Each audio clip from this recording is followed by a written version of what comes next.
بسم اللہ الرحمن الرحیم۔ السلام علیکم۔ یزید کی بیعت سے انکار۔ یزید کی تخت نشینی کے بعد مدینہ منورہ کے گورنر ولید بن عقبہ نے یزید کے حکم سے حضرت امام حسین رضی اللہ تعالیٰ عنہ کو یزید کی بیعت کرنے کے لیے بلایا، لیکن آپ نے بیعت کرنے سے انکار کیا اور مکہ روانہ ہو گئے۔ حضرت امام حسین رضی اللہ تعالیٰ عنہ نے مکہ میں 4 ماہ قیام فرمایا۔ اس دوران کوفہ کے لوگوں نے آپ کی طرف خطوط بھیجے کہ آپ کوفہ آ جائیں تاکہ آپ کے ہاتھ پر بیعت کریں۔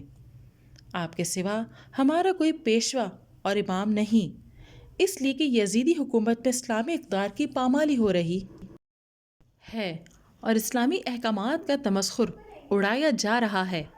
اس کے بعد آپ نے اپنے چچا زاد بھائی حضرت مسلم بن عقیل رضی اللہ تعالیٰ عنہ کو کوفہ بھیجا تاکہ وہ جا کر حالات کا جائزہ لیں۔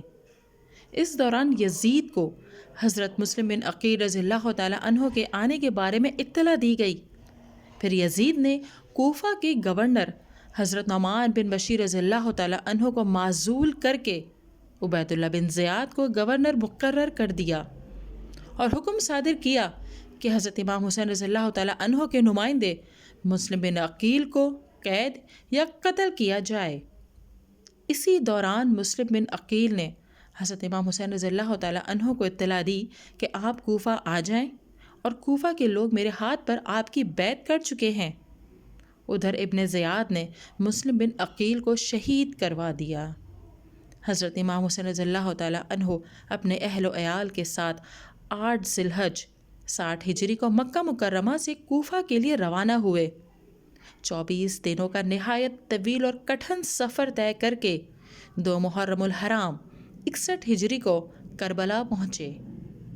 یزیدی لشکر کے کمانڈر عمر بن سعد نے حضرت امام حسین رضی اللہ تعالیٰ عنہ کو یزید کی بیعت پر اصرار کیا اور اس بات چیت کا سلسلہ 2 محرم الحرام سے 10 محرم الحرام تک چلتا رہا، مگر امام حسین رضی اللہ تعالیٰ عنہ نے یزید کی بیعت اور باطل کے سامنے جھکنے سے صاف انکار کر دیا۔